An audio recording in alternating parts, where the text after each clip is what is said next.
com a paz do Senhor. Amém. E vamos ficar de pé, gente. Hebreus, capítulo de número 9. Carta aos Hebreus, capítulo de número 9. É o número 27. Quem achou, diga amém. Amém. Quem não achou, só escuta. E a palavra do Senhor diz assim: e como aos homens está ordenado a morrerem uma vez, vindo depois disso o... Vamos ler de novo, vamos lá, 27. E como aos homens está ordenado morrerem uma vez, e depois disso vindo... Amém. Podeis assentar? Glória a Deus. Vai falar no livro de Hebreus: ao homem é dado a chance de morrer uma única só vez. Se ele está dando ao homem morrer uma única só vez, significa que eu só posso viver? Vamos lá, deixa eu ouvir. Eu só posso viver?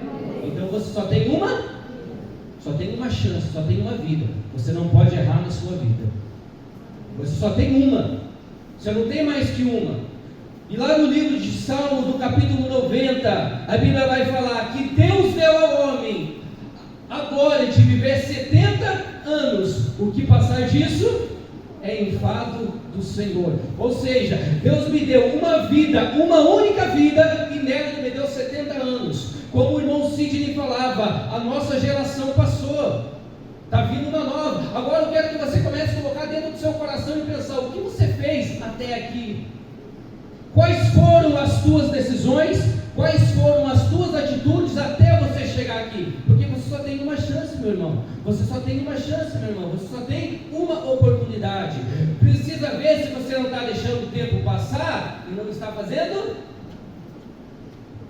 Talvez você sentou e se acomodou, e o tempo está passando, e de repente, como o irmão Sidney falou, você vai se parar, vai lá no espelho e vai ver que você cresceu um pouco para os lados, porque para cima já não cresce mais, cresceu para os lados, o cabelo está branco, e você pensa: o que eu fiz até hoje? O que você fez até hoje?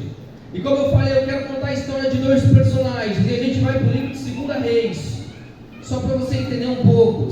2 Reis, capítulo 5, essa noite. 2 Reis, capítulo 5, versículo de número 1, a Bíblia começa dizendo: e Naamã, chefe do exército do rei da Síria, era um grande homem diante do seu senhor, um homem de muito respeito, porque por ele o Senhor era livramento aos sírios, e este era varão, homem valoroso. Porém, vamos ler de novo? Vamos ler de novo para você entender? Versículo 1 lá diz assim: e Naamã, ele era a primeira qualidade de Naamã, chefe do rei da Síria. Ele era um homem importante, não era qualquer um. Segundo, era um grande homem diante do seu senhor e de muito respeito. Terceiro, ele era um homem valoroso, mas ele tinha um porém. Agora eu quero que você comece a trazer a mensagem para dentro de você. Quais são as suas qualidades? Porque qualidades em você Deus colocou. Você não está aqui nesse mundo à toa. Como o presbítero Moisés falou, nós estamos aqui só de passagem, mas estamos aqui. De alguma forma Deus te colocou aqui. Aleluia. Você não está aqui à toa. Você não veio a essa terra à toa. Você veio para fazer algo. E quais as qualidades que você pode falar para você? O Naamã era o chefe do exército da Síria, homem respeitoso. Ele tinha muitas qualidades que faltam em nós. Por exemplo, ele obedecia ao rei, independente do que o rei mandasse ele fazer, ele obedecia. Por isso que a Bíblia fala que ele era um homem valoroso e de muito respeito. Segundo, a Bíblia vai falar que todos diante do reino também se curvavam. Eu vou mostrar mais para frente isso para você. Se curvavam diante de Naamã. Então eu quero falar um pouco sobre essas qualidades. Você consegue enxergar em você qualidades assim? No que você é bom, meu irmão? No que você é boa, minha irmã? Ah, eu sou bom para cantar, então canta. Ah, eu sou bom para pregar, então prega. Ah, eu sou bom para orar, então ora. O que você não pode é deixar a vida passar e não fazer? Daí não adianta querer colocar a culpa nos outros. Ah, porque eu não fiz isso, porque eu não fiz aquilo. Não, é você que vai determinar. Não, eu sou assim. O Naamã sabia muito bem quem ele era. Só que a Bíblia vai falar também, porém, ele era, ou seja, o Naamã tinha um defeito. Ele tinha qualidades, mas ele tinha defeito. Só que tem um porém. As qualidades do Naamã diante do povo, presta atenção nisso. As qualidades diante do povo do Naamã superavam o defeito. A Bíblia cita algumas qualidades, o defeito só cita um, porém leproso. Só que esse porém, eu queria que você olhasse para dentro de você agora e pensasse, qual é o seu porém? Você é uma grande mulher de Deus, você é um grande homem de Deus, porém, qual é o seu porém? O que impede você de ser maior no reino de Deus? O que impede você de ser uma melhor esposa, de ser um melhor marido, de ser uma melhor mãe, de ser um melhor pai, de ser um melhor filho, de ser uma... O que impede? Qual é o porém? O que está acontecendo aí? Deve ter um porém aí, meu irmão, que está impedindo isso. E talvez este porém teu está fazendo com que você, em vez de você subir, você desça. Porque tem muita gente, hoje em dia, principalmente jovens, é um culto de jovens, eu vou falar um pouco com jovens, principalmente jovens, moda da época, todos têm crise. Fala, irmão, vamos lá, todos têm crise de ansiedade. Os jovens hoje em dia têm crise de ansiedade, os jovens hoje em dia estão tendo depressão. Na minha época, aqui deve ter uns 3 ou 4 da minha época, e se eu chegasse com meu pai e falasse que estava ansioso, ele arrancava a cinta assim, vem cá que eu vou curar isso agora. Estou vivo, passei, mas como o irmão Cíndio falou, a geração, vai você hoje pegar assim, sentar ali no seu filho dele, vai ficar com mais crise de ansiedade ainda, não vai? Ou seja, essa ansiedade, meu irmão, é o seu porém, é ela que está impedindo você de alcançar coisas maiores.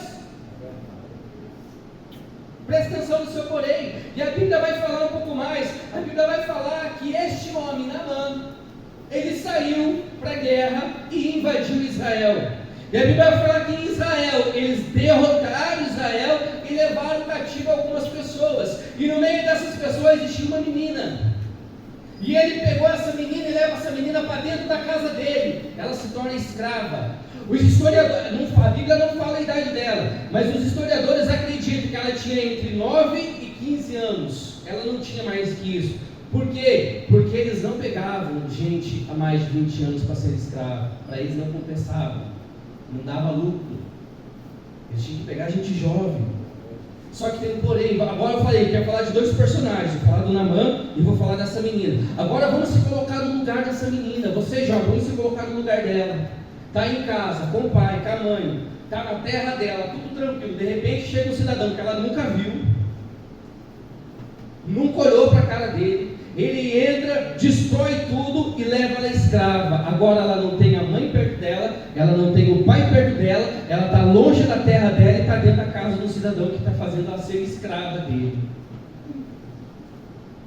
Essa é a realidade dessa menina. Você numa situação dessa, o que você faria? Pensa bem, a nossa geração hoje, numa situação dessa, o que faríamos? Ficaríamos magoadinhos, ficaríamos tristes. Ó céus, ó terra, não ficaríamos? Só que a Bíblia vai falar que Naamã um dia chega em casa e ela vê a lepra de Naamã. Ela enxerga a lepra de Naamã. E a Bíblia vai descrever, eu vou até que ler com vocês, vamos lá, versículo de número 3, e diz assim: e disse esta sua senhora: tomara que o meu Senhor estivesse diante do profeta que está em Samaria, ele o restauraria? Presta atenção que essa menina, de aproximadamente 15 anos, enxergou o problema na vida do Naamã, coisa que um reinado inteiro não viu, ou se viu, fez de conta que não viu. Mas uma menina de 15 anos olha para o Naamã e vê que o Naamã não está tão bem assim. Por mais status que ele tinha, por mais coisas que ele tinha, mas o porém dele, dentro da casa dele, fazia com que ele fosse um homem triste. E essa menina viu. Quem mostrou para ela? Deus. Só que tem um porém aqui, meu irmão. Quando Deus mostra para ela, presta atenção na atitude dela. O que ela poderia ter feito? O que ela poderia ter feito? Bem feito. Me tirou de Israel, me tirou do meu pai, me tirou da minha mãe, tomara que morra também com essa lepra. Ela poderia ou não poderia? Sim. Vamos ser sinceros, sincero, metade de nós faria a mesma coisa. Faria, gente. A gente tem que ser sincero. Faria. Eu ia ver o cidadão lá e não ia querer ajudar ele. Só que ela não. Por quê? Porque ela era uma menina de Deus que não guardou mágoa no coração. Aleluia! Ela não estava na casa dela, não estava perto dos pais dela, e ela não guardou mágoa no coração. E ela chega para a senhora dela, que é a esposa de Naamã, e fala para ele: tomara. Presta atenção que ela está dando conselho, ela não está falando para ele ir, tá? Em algum momento ela chegou: você tem que ir lá. Não. Ela gente, simples. Aprenda uma coisa: no reino de Deus as coisas são simples. Não tem nada complicado. É simples. Ela chegou para a senhora e disse: tomara que o meu Senhor estivesse em Samaria, porque lá existe um profeta, e este profeta curaria ele da lepra.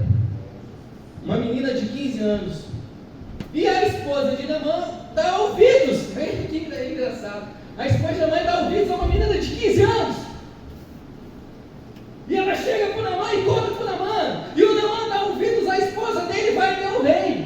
Presta atenção, que a voz da menina está chegando agora no palácio. Vamos, só para você entender, tem que imaginar. Uma criança hoje, de aproximadamente entre 9 e 15 anos, chega para alguém e fala alguma coisa. E esse alguém leva lá para o Palácio da República, para o presidente. E o presidente está ouvindo que uma menina está aconselhando. Agora eu quero fazer uma pergunta para você. Quem foi que falou para você que você não tem autoridade nenhuma? Porque talvez você está se retraindo porque você acha que você não tem autoridade nenhuma. A Bíblia vai falar que Deus nos deu a autoridade suficiente para pisar sobre serpentes e escorpiões, e se bebermos algum veneno não fará mal. Essa autoridade está indo em você, só que você não usa. Por quê? Porque você se rebaixa. Que foi outra coisa? Eu estou falando da menina agora, eu já vou voltar a falar do Naamã. Outra coisa, em Israel ela era só uma jovem. Em Israel ela era mais uma, mas lá na Síria ela era alguém enviada por Deus para restaurar a fé do Naamã. Talvez você está olhando para você agora e está pensando: aqui dentro da igreja, talvez você seja mais um. Aqui dentro da igreja, talvez você seja mais um membro, mas talvez lá na sua escola, você é um profeta de Deus lá dentro. Talvez lá no seu emprego, você é alguém de Deus que Deus colocou lá, para você restaurar a vida de alguém que está lá. Agora basta você assumir essa autoridade e falar: Senhor, eis-me aqui. E ser sensível à voz de Deus, e se colocar e falar: eu vou fazer. E outra coisa, não ficar com marcos no coração, com birrinha. Porque quando a gente está diante da presença de Deus, o diabo vai tentar de todas as formas desviar o teu foco. Quando você está na presença de Deus, o diabo vai tentar de todas as formas desviar o teu foco. Faz com que você fique irritado, faz com que você fique nervoso, e você acaba, em vez de ser a fonte de bênção, você acaba sendo a fonte da desgraça. Então presta muita atenção no que Deus quer fazer com você. Porque Ele levou uma menina para lá para a Síria, para ser a ponte para o Naamã. Então não se rebaixe. Então não fica pensando que você não é ninguém. Então não fica pensando que você não tem autoridade. A Bíblia fala que você tem autoridade suficiente. É só você ser ousado, ter ousadia e falar: eu vou fazer. E detalhe, medo a gente sempre vai ter. Sempre a gente vai ter medo. Só que o seu medo não pode ser maior do que a sua coragem. Aleluia! Por exemplo, eu gosto de dar exemplo de mim, para não pegar exemplo de ninguém, para não ficar chato. Mas cada vez que eu subo no altar, me dá dor de barriga.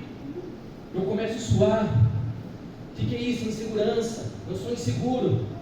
Depois acaba o culto, eu fico perguntando: irmão, como é que foi?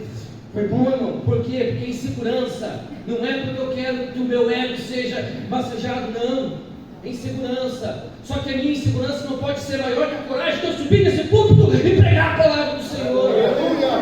É isso que você tem que colocar no seu coração. O seu porém não pode ser maior que a vontade que você tem de vencer na vida. Você tem que colocar isso no coração. Eu preciso ter essa garra. Aonde que eu conquisto? Isaías 40, 29. Eis que Deus dá força ao que está cansado, que Deus revigora a força daquele que não tem vigor nenhum. Vai para a Bíblia, que vai ter um monte de versículo que vai animar você. É só ir para a Bíblia. E está lá ela. E o mais engraçado é que o Naamã leva essa história para o rei, e o rei ouve. escuta. Porque o Naamã chega para o rei e fala assim: ó rei, a menina que está lá em casa disse assim, assim, assim. E o rei sabia que o Naamã era leproso, porque ele fala: então eu vou te enviar para Israel. Só que aqui tem um pequeno detalhe na história, que muitas das vezes nós cometemos o mesmo erro. Por que nós cometemos o mesmo erro? Porque a Bíblia vai narrar a história que o rei escreve uma carta e dá para o Naamã e fala para o Naamã: tá, Naamã, vou te dar essa carta aqui, você vai levar até o rei de Israel. Ele pega a carta e vai até o rei de Israel. Ele chega e entrega a carta para o rei de Israel. O rei de Israel pega a carta e na carta está escrito assim: eis que eu te envio meu servo Naamã, para que você o restaure ele da lepra, e assim ele fique curado. Foi isso que a menina falou? Foi isso que ela falou? Mas foi isso que o Naamã entendeu. Presta atenção que aqui a gente comete um erro, porque muitas das vezes Deus fala com você, só que você só ouve o que você quer. Você não presta atenção no que Deus falou. E aí você começa a fazer confusões. Presta atenção naquilo que Deus está falando com você. Porque talvez você está querendo só ouvir o que você quer. E para piorar, o rei pega a carta. Então o rei da Síria busca ocasião contra mim. O rei estava pronto para a guerra. Por quê? Porque o rei também só ouviu que agora eu vou entrar numa parte chamada ego. Por quê? Porque quando o nosso ego está muito aguçado, quando o nosso ego está muito cheio, a gente não consegue dar ouvido aos outros. A gente não consegue ouvir uma repreensão do irmão quando o irmão chega e repreende. A gente não consegue sentar no banco da igreja e ouvir talvez o irmãozinho pregar, porque você fala assim: ih, lá vai ele de novo. O que será que ele vai pregar? Ou você fica pensando: ah, se fosse eu seria diferente, hein? Ou a irmã sobe cantar e a pessoa pensa: até abaixa a cabeça. E que é isso? É o teu ego que está ficando muito forte. Tanto o rei da Síria quanto o rei de Israel, eles eram orgulhosos demais para dar ouvidos à voz de Deus. Em nenhum momento eles citaram Deus nas cartas deles. A menina chega para a senhora dela, para a esposa de mamãe, e fala assim: tomara que o meu senhor estivesse em Samaria. Primeiro ela fala onde ele tem que estar. Ou seja, é na igreja. Samaria que representa a igreja. Tomara que ele estivesse lá na igreja. E o profeta, ela nem no momento ela cita rei. Ela não cita rei, ela cita profeta. E o profeta restauraria. Como eu falei, coisas aconteceram tudo errado. Por quê? Porque além do profeta, do rei pegar a carta, mandar o Naamã para o lugar errado, ele escreveu as palavras erradas. Não era para o Naamã ir no palácio do rei, era para ir na casa do Eliseu. Estava indo para o lugar errado. Você sabia que os jovens de hoje estão procurando alegrias no lugar errado? Os jovens da nossa geração, eles estão tendo crises de ansiedade, eles estão tendo crises de depressão, eles estão entrando no mundo das drogas, tudo porque eles estão procurando uma alegria no lugar errado. Por quê? Porque a Bíblia não vai falar, mas alguns estudos alegam que nós nascemos com necessidades dentro de nós. Você nasce com necessidades. E uma dessas necessidades que você nasce com ela é você buscar a presença de Deus. Só que muita gente não entende isso. E eles sentem um vazio. Vai nas baladas, vai. Chega lá e pergunta para qualquer jovem lá: e aí, irmão, como é que você está? Como é que foi a balada? Metade dele fala assim: não, não sei, mas eu estou sentindo vazio. Ah, foi legal, mas eu estou sentindo vazio. É por quê? Porque eles estão tentando preencher a presença de Deus no coração dele com coisas erradas. E eles vão tentar e não vão conseguir. Enquanto eles não se renderem a Deus, eles não adianta. Estão buscando o lugar errado, não está no lugar errado. E o rei, agora o que mais me indigna nessa história é o rei. Está do lado do Eliseu. Ele mora em Israel. Ele conhecia o profeta. Ele sabia. Estava a bênção. Ele sabia. Faz favor, irmão, paga aqui. Som. O rei de Israel sabia quem era o Eliseu. O rei de Israel sabia que o Eliseu podia curar aquele homem da lepra. Ele sabia que tinha um profeta. quê? Porque em nenhum momento ele pensou no profeta. Ele pensou que o rei da Síria queria entrar em guerra com ele. Falou, agora o rei da Síria quer entrar em guerra comigo. Ele estava pronto para ir para a guerra. É na hora dele pegar aquela carta, ler aquela carta e falar, procurando a lepra. Não é comigo, endereço errado, endereço lá na casa de Eliseu. Poderia ou não poderia? Poderia. Só que ele não fez isso. Por quê? Porque ele também entendeu tudo errado. E muitas das vezes nós, vou me colocar no meio, viemos até a igreja, ouvimos a pregação e nós não damos atenção, só ouvimos, mas não damos atenção. Porque muitas das vezes a gente não está concordando com algumas coisas que acontecem na igreja, ou algumas vezes nós estamos chateados com alguma coisa que aconteceu na igreja, porque isso vai acontecer em todas as igrejas. Aí você fica pensando, eu preciso ir lá para a igreja X, eu preciso ir lá para a igreja Y. Não, você não precisa ir lá. O mesmo Deus que está lá, é o mesmo Deus que está aqui.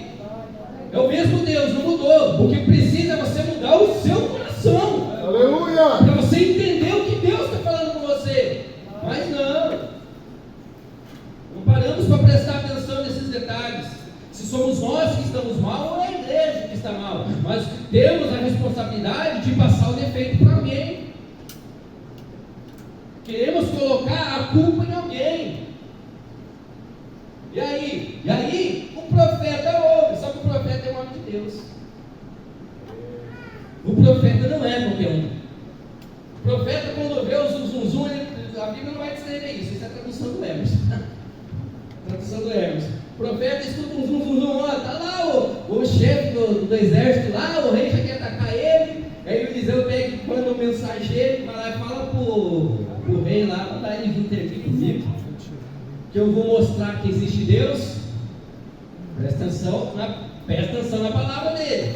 Ele manda o mensageiro até o rei e fala, ô rei, deixa o Naamã vir até mim, que eu vou mostrar que existe Deus em Israel. O Eliseu estava preocupado com ele? Não. Estava? Ele estava preocupado com quem? Com Deus. Se o Naamã foi buscar Deus, é Deus que o Naamã tem quem? Aleluia! Agora, aqui que mora o segredo. Nós estamos preocupados com quem? Porque às vezes a gente está preocupado com a gente. O que será que vão pensar de mim? O que será que vão falar de mim? O que será que isso? O que será que aquilo? Não, mas se preocupa com Deus. E aí? Aí o rei se acalma e deixa o Naamã ir até Eliseu. E quando chega a comitiva toda diante da porta do Eliseu, o Eliseu nem para fora sai. Por quê? Porque para o Eliseu o Naamã não é importante. Para o Eliseu o Naamã é mais um. E aí ele manda novamente o mensageiro. Vai lá e fala para o Naamã mergulhar 7 vezes no Rio Jordão, que ele vai ficar curado. A receita. O que o Naamã precisava? Da receita. Não precisava de mais nada. Só que daí acontece uma coisa que acontece com a gente também. Nós queremos dar aula para Deus. Por quê? Porque a Bíblia vai declarar que o Naamã fica revoltado. A Bíblia vai falar que ele se indigna e ele fala bem assim: eu pensei comigo. Depois chega na sua casa e lê. Eu não vou ler lá, senão não vai ter tempo. Ele fala bem assim: eu pensei que eu estaria aqui, o profeta sairia, me poria a mão sobre as minhas cabeças e eu ficaria curado. Ele está dando a receita para o Eliseu. Ele está falando isso aqui, não, meu querido. Aqui agora é da vontade de Deus. Nós fazemos do jeito que Deus quer, não do jeito que você quer. Aleluia! Se você quer fazer do seu jeito, está errado, meu querido. Só que muitas vezes você quer dar aula para Deus. A gente quer dar aula para Deus. A gente chega no ponto e fala: não, tem que ser assim, assim, assim, assim, assim. Aí eu fico imaginando Deus lá se olhando assim. Não tem que ser assim, não. Só que queremos que tudo seja do nosso jeito. Quando não sai do nosso jeito, ficamos revoltadinhos. Ficamos preocupadinhos porque não saiu do nosso jeito. Presta atenção, meu irmão. Se você não está fazendo a tua vontade, deixa a vontade de Deus de lado. Talvez não foi Deus que falou. Talvez as decisões que você tomou não foi Deus, foi você. Você que escolheu aquele caminho. Você que escolheu aquela coisa. Aí você vai falar: foi Deus, não foi. Presta atenção nisso. E o Eliseu não saiu. O homem está lá indignado, está bravo, e o Eliseu não saiu. Ele continua dentro de casa. Por quê? Porque ele já tinha mandado a palavra, ele já tinha mandado a receita, ele já tinha mandado. Meu querido, aprenda uma coisa: Deus já te deu a receita para você viver bem. Aleluia! Deus já te deu tudo que você precisa para você ser feliz. Ele não vai fazer mais nada, já está feito. Basta você aceitar. E aí a Bíblia fala que Naamã está voltando para casa indignado, bravo. Volta para casa bravo. E aí um dos servos dele chega para ele e fala assim: meu senhor e meu pai. Olha como que eles tratavam o Naamã. Meu senhor e meu pai, se porventura o homem de Deus tivesse pedido uma coisa extraordinária, o senhor não faria?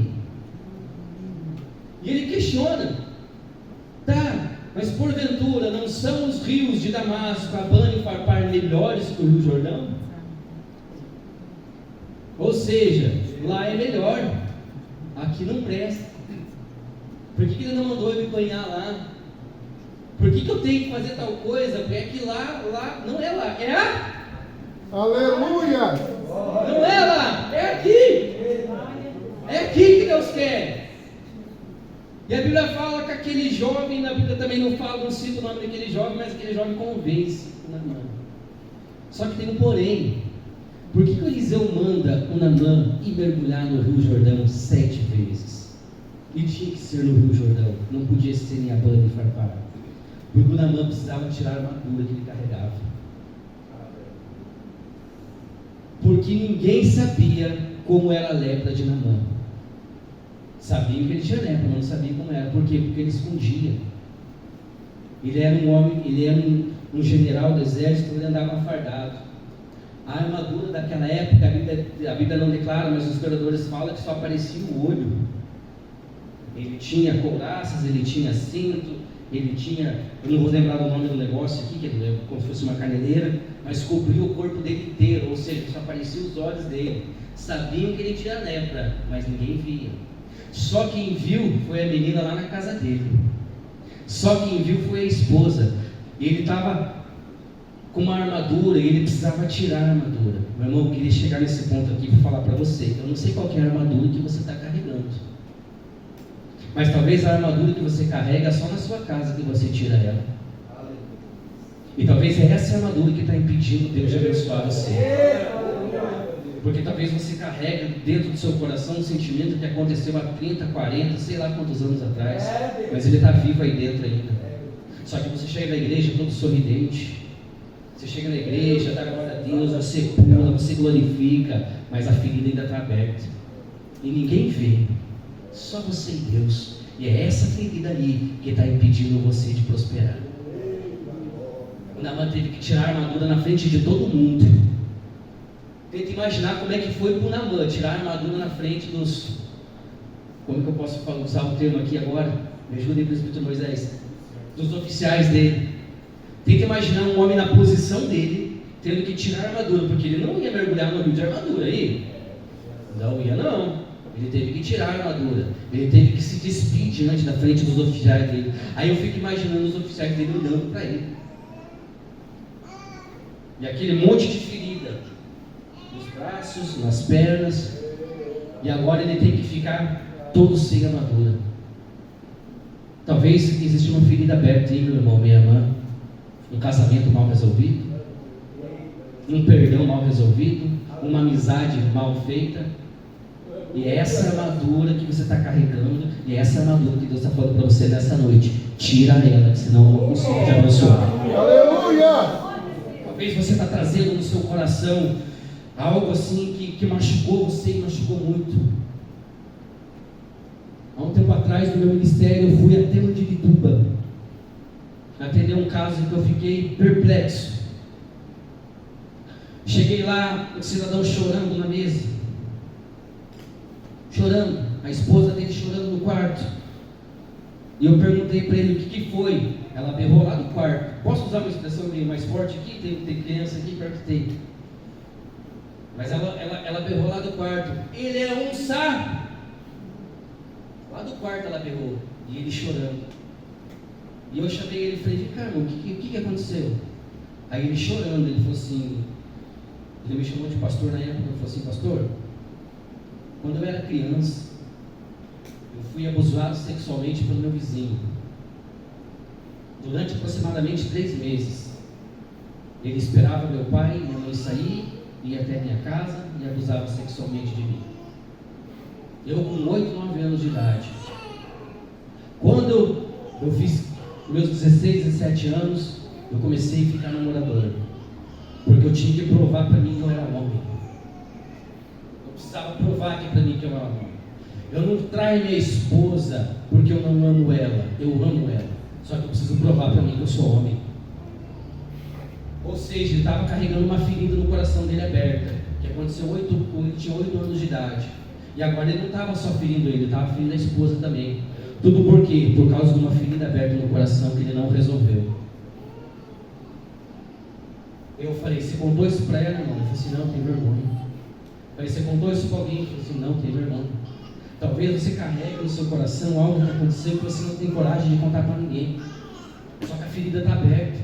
E enquanto essa ferida estiver aberta, Deus não vai conseguir te abençoar. E Deus te trouxe nessa noite aqui para falar: eu quero cicatrizar essa ferida. Eu quero curar o seu coração. Eu quero curar a sua alma. Mas tira a armadura, meu irmão. Não precisa você confessar para ninguém. Simplesmente chega para Deus e fala assim: Senhor, está aberta essa ferida. Mas não se engana a você mesmo. Porque talvez você está se enganando. Talvez você tente fazer coisas para, como aquele caso lá, você tenta fazer coisas para mapear a história. Porque ele tinha que provar que ele era homem. E talvez você está assim hoje, mapeando as coisas. Você sobe no púlpito, você prega como ninguém. Sobe no púlpito, canta como ninguém. Se vem na igreja, dobra os seus joelhos e ora como ninguém. Tudo para esconder talvez algo que está aberto no seu coração. Algo mal resolvido. Por que você não chega para Deus e fala: Senhor, é verdade? Porque você não consegue dar o próximo passo por causa disso. Você teve uma decepção, sei lá, seja amorosa, seja com pai, seja com mãe, seja com filho, e hoje você não consegue dar o próximo passo. Eu falei, vou me usar de exemplo novamente. Eu nunca recebi um abraço da minha mãe e do meu pai. Nunca. Aí vocês acham que eu aprendi a dar abraço nos outros? Não aprendi. Eu sou meio friozão. Só que com o passar do tempo eu tive que aprender a chegar para minha esposa, olhar para ela e falar para ela que eu amo ela. A chegar para minha filha e falar assim: ó, papai te ama. É difícil para mim, porque eu nunca aprendi a fazer isso. Só que eu preciso fazer com que a ferida que meu pai e minha mãe causou em mim não reflita em mim. Ela precisa cicatrizar. E hoje ela está cicatrizada porque eu consigo falar isso sem derramar uma lágrima no meu rosto. Glória a Deus. Porque quando você lembra de alguma coisa, aquilo que dói significa que a ferida está aberta. Você precisa lembrar das coisas e não doer mais. Isso é esquecer. Isso chama-se esquecimento. Quando você lembra de um acontecimento, aquilo não dói mais. Porque quando você lembra e dói, significa que está aberta essa ferida ainda. Só que a Naamã teve que ir lá, se despir, mostrar a ferida para todo mundo e mergulhar 7 vezes no Rio Jordão. Eu vou correr, porque senão não vai dar tempo de terminar a mensagem. E a Bíblia fala que depois do 7º mergulho, a pele dele ficou purificada como a pele de um menino. E a Bíblia fala que ele volta até a casa do Eliseu. Aí o Eliseu recebe ele. Engraçado, né? É engraçado como Deus trabalha. A Bíblia fala que ele volta para a casa do Eliseu e fala para Eliseu a seguinte frase: agora eu sei que existe um único Deus na terra. Não existe mais um. Ou seja, Naamã foi até o Jordão leproso e voltou crente. Aleluia! Você não entendeu, né? Vou falar de novo. Ele vai até o Jordão leproso e volta crente. Ele não voltou só curado. Ele voltou crente. Ele voltou um homem de Deus. Aleluia! Porque quando Deus faz as coisas, Ele não faz pela metade. Ele faz Completo. por completo. Agora Naamã é crente. E ele chega para o Eliseu e fala: ó, Eliseu, eu vim aqui reconhecer que só existe um Deus. Trouxe aqui 5.000 ciclos de prata. Trouxe mais algumas coisas para você. Não, o Eliseu olha para ele assim: não, meu querido, aqui as coisas é diferente. Pode pegar tudo que é seu e levar contigo. Eu não quero Aqui uma coisa interessante que a gente aprende com Eliseu. Eu não preciso receber nada. Eu não preciso receber nada. Só de saber que alguém ficou curado, que alguém ficou restaurado, que alguém vai sair por aquela porta e falar assim: ó, a palavra hoje mexeu comigo. É o que basta. Aleluia! É o que precisa bastar para qualquer pregador. O Eliseu falou assim: não quero. Aí